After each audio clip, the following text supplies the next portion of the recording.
Primordial, o podcast pela infância em seu pleno potencial.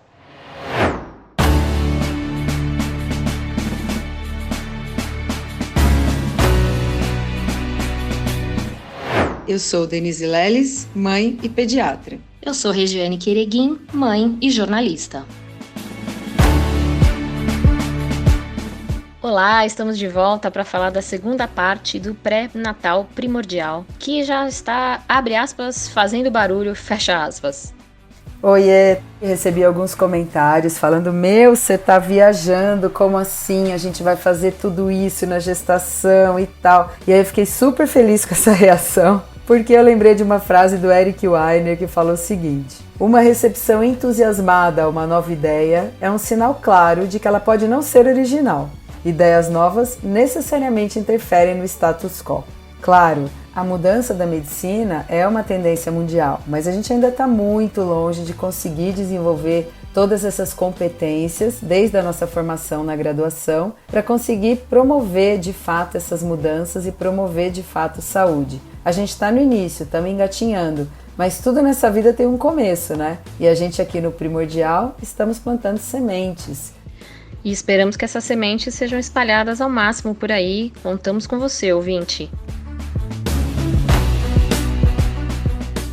Então vamos continuar falando aqui do pré-natal primordial. A gente falou sobre os dois primeiros pilares, um pilar conceitual de informações primordiais que todo mundo precisa ter, tanto profissionais quanto os pais, o outro um pilar prático de estilo de vida. E nele a gente vê a gestação como um momento de mudança de estilo de vida por conta de uma motivação, que é o bebê que está vindo aí. Em outras oportunidades a gente vai falar sobre ferramentas de mudança de estilo de vida, porque esse como é onde a gente se esbarra, né? Tanto as famílias quanto os profissionais. Coma melhor, mas como eu vou fazer isso? Durma melhor, mas qual é o plano para a gente fazer isso junto? Tenha mais vida outdoor, tome mais sol, né? Então a gente precisa ter ferramentas para ajudar as famílias neste como. E aqui no Primordial a gente vai falar disso em algum momento, tá bom? Perfeito. Muito bem, vamos falar dos próximos dois pilares então do pré-natal primordial. Então o próximo seria um pilar prático também de construção parental. E a ideia aqui é fazer todo mundo entender que ser pai e mãe está muito longe de ser intuitivo, fácil, né? Muito pelo contrário, a gente precisa de embasamento, a ciência é nossa aliada, né?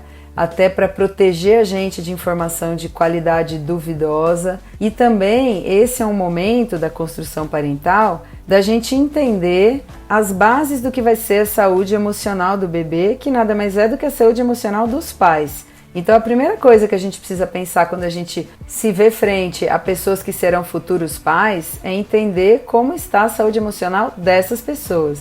Então o pré-natal é um momento para escuta atenta, aplicação de ferramentas de triagem para questões emocionais e para tratamento precoce também, e isso com certeza melhora os desfechos tanto do puerpério quanto da saúde emocional do bebê, como a gente vem falando desde o começo. Então, a detecção precoce de dificuldades emocionais nos pais é o primeiro passo para a gente pensar numa construção parental. Segundo, é pensar na sensibilidade materna ou responsividade materna.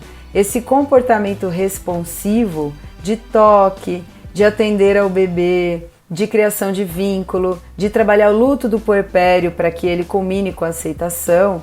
Isso é um grande investimento ainda na gestação. Então é interessante que a gente trabalhe isso com a mãe, mostre, eu trabalho no consultório com vídeos, né, do que é uma responsividade, do que é um momento em que o bebê está lá agindo sozinho sem responsividade nenhuma. Hoje as telas acabam tomando muito o nosso lugar, então é importante que a gente trabalhe a sensibilidade ou responsividade dos pais, tá? E a gente falou, né, em outras ocasiões, que a sensibilidade materna, a responsividade, cada um chama de um jeito, acaba afetando epigeneticamente o bebê também. Outro conceito interessante da gente trabalhar com os pais é a autoeficácia, inicialmente no puerpério e depois a autoeficácia parental mesmo. Então mostrar para os pais o que tá bom. Eu vejo no consultório que pai e mãe, principalmente mãe, é um ser que gosta de se autoflagelar assim, impressionante. Tudo que dá errado é culpa da mãe. Tem um caso no consultório, o bebê caiu.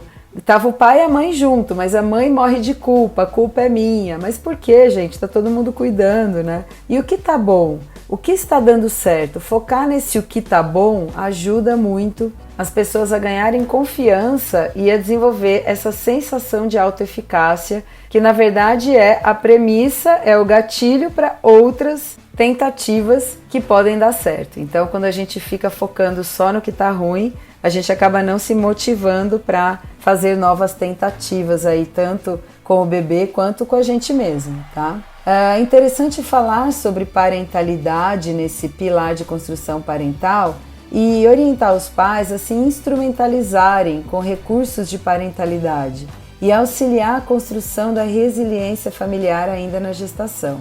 Então é aquilo, né? Recurso de parentalidade, eles precisam em especial trabalhar o autoconhecimento.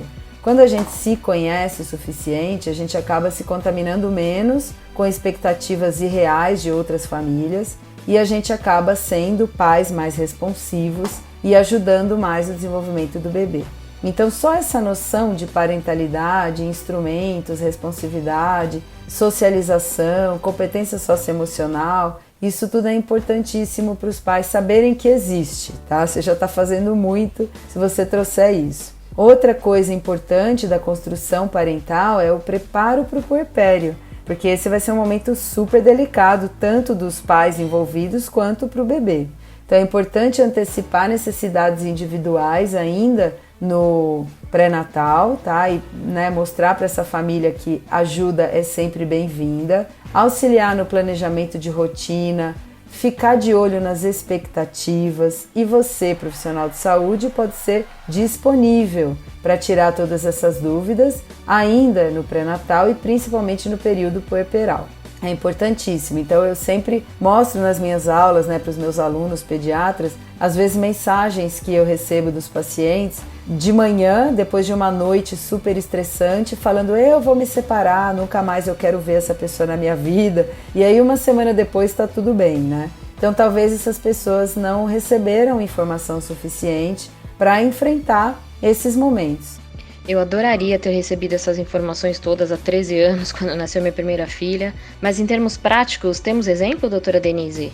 Uma dica importante que eu dou para os pais, quando um tá com o bebê, não precisa ficar todo mundo lá o tempo todo. Um tá lá, o outro pode descansar. O descanso é o que mais dá cara de leveza para a parentalidade, principalmente no puerpério. Então, mais uma vez, autocuidado, né? Autocuidado, autoconhecimento, descanso, coisas que você pode ir trabalhando nessa fase. Outra coisa importante aí da construção parental é o não isolamento, então a formação de rede de apoio. A gente pode destacar a importância dessa rede, auxiliar a família na formação dessa rede e fazer parte dessa rede, tanto com empatia, escuta, quanto com disponibilidade. Então uma dica que eu dou para os pais é, tem alguém que você não gosta, já se planeja para essa pessoa dar uma sumida por um tempo, porque fatores estressantes vão ser muito ruins para a família. O Winnicott já falava isso, né? Que quem enfrenta melhor o puerpério é quem não tem fatores estressantes naquele momento. Então, se tem alguém que já estressa a mãe, é melhor pensar melhor quem é que vai ficar com essa família nesse momento.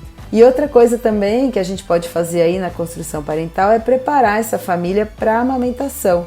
Tem muita expectativa em relação a isso, a gente sabe que mais de 90% das mulheres grávidas desejam amamentar e consideram o leite materno o melhor alimento para o bebê. Então não adianta você ficar falando amamente, e sim preparar essa mãe para a rede de apoio, preparar essa mãe para os momentos difíceis da amamentação, né? Não trazer que vai ser fácil, que é intuitivo e que toda mulher amamenta, porque isso não é verdade. Existe muita dificuldade e aprendizado nessa experiência, né? Posso falar porque amamentei 2 e sei bem que a gente não está preparado para isso. Gratidão por você ter falado isso, doutora Denise, porque amamentar realmente não é romântico como pintam. Eu amamentei 2 bebês, por isso que eu digo isso. Eu acho extremamente relevante esse ponto de alinhar as expectativas. É bem interessante trabalhar esses conceitos e essas expectativas sobre a amamentação também, tá? Então, esse pilar de construção parental, a gente detecta precocemente dificuldades emocionais dos pais, trabalha a sensibilidade e responsividade, autoeficácia, sensação de autoeficácia, traz conceitos sobre parentalidade e suas possibilidades de instrumentalização, a gente prepara essa família para o puerpério, principalmente o que diz respeito à rede de apoio, a gente ajuda na formação da rede de apoio e prepara as famílias no que diz respeito a informações e expectativas sobre a amamentação. Um outro pilar seria o pilar prático que eu chamei de puerpério, tá? Então a gente, pediatra, é muito pouco capacitado para lidar com as questões emocionais do puerpério. A gente vai falar disso no próximo episódio. O puerpério pode ser vivido por muitas mulheres como um luto. Eu acho que toda grande mudança acaba gerando essa sensação de luto, então não custa a gente olhar para esses conceitos e se capacitar para lidar com esse período de um jeito mais empático e principalmente mais eficaz. Então eu dividi aqui o pilar prático puerpério em 6 partes. Então o primeiro seria acolhimento e empatia, e aí cabe ao profissional e a quem estiver lidando com a puérpera, a família no puerpério, lançar mão de habilidades não técnicas como empatia, escuta, acolhimento e trabalhar o vínculo, né, para que as pessoas se vinculem entre si e com o profissional de saúde, para que aumente a confiança e a aderência às orientações que virão em seguida. Então a família precisa se sentir segura e acolhida, primeira coisa. Depois é trabalhar a escuta atenta e observação. Quando a família vem com o bebê, ela recebe uma enxurrada de informações, de vacina que tem que dar, de produto, de cólica, de não sei o quê, e muitas vezes as expectativas, as dúvidas, as angústias não tem nada a ver com o que você está trazendo. Então, esperar, ouvir, observar e escutar atentamente as demandas familiares relativas ao puerpério, que não tem nada a ver muitas vezes com as suas demandas, é muito, muito importante. Quando você sana essas dúvidas que estão angustiando as famílias, elas até melhoram a escuta para o que você vai trazer de informação depois. Disponibilidade é muito importante no puerpério, aumentar as visitas.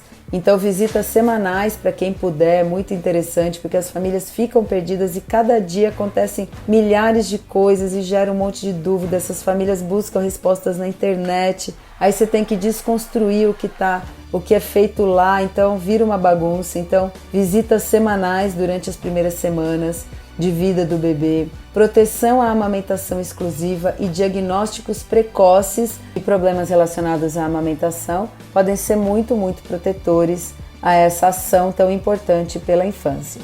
Apoio e rede de apoio, e aí os profissionais de saúde nessa fase fazem parte da rede de apoio da família. O apoio não envolve julgamento, né? Então a gente ajuda no enfrentamento do puerpério, a gente não julga as questões dos pais. Eu já vi paciente falando, olha, o pediatra que eu fui anteriormente falou que eu tinha que estar mais feliz porque eu não tenho uma criança com doença, eu tenho uma criança saudável. Então, gente, isso é julgar, né? A gente parte da expectativa da fala e do sofrimento do outro, não das nossas opiniões, tá? Outra coisa seria a orientação parental logo de cara, né? Então, em toda consulta pediátrica, a parentalidade deve ser abordada. E essa sensação, mais uma vez, de alta eficácia parental motiva os cuidadores para outras ações aí de sucesso, tá? E outra coisa importante desse pilar do puerpério é o manejo do blues puerperal e detecção precoce de depressão pós-parto, que é algo que nós pediatras temos que estar muito atentos, tá? Então a gente aí lança a mão de ferramentas para detecção precoce de depressão pós-parto, evita o excesso de medicações e de diagnóstico e trabalha o aumento da resiliência familiar. Então, o pilar prático do puerpério envolve acolhimento e empatia, escuta atenta e observação, disponibilidade com visitas semanais, apoio e ser rede de apoio, orientação parental e manejo do blues puerperal e detecção precoce de depressão pós-parto. Então é isso. Eu falei aqui dos outros 2 pilares do nosso pré-natal primordial e no próximo episódio eu queria entrar um pouco no assunto puerpério, esse período cinzento, né, da vida das mulheres. Nem todo mundo concorda com isso, então ótimo para vocês, mas a absoluta maioria passa por algum período aí de perrengue no puerpério que eu queria abordar aqui, trazer um pouco de ideias e de interdisciplinaridade nesse assunto. Eu confesso que estou esperando na primeira fila para ouvir o que você tem a dizer sobre puerpério. Hora de encerrar o episódio de hoje? Deixo com você.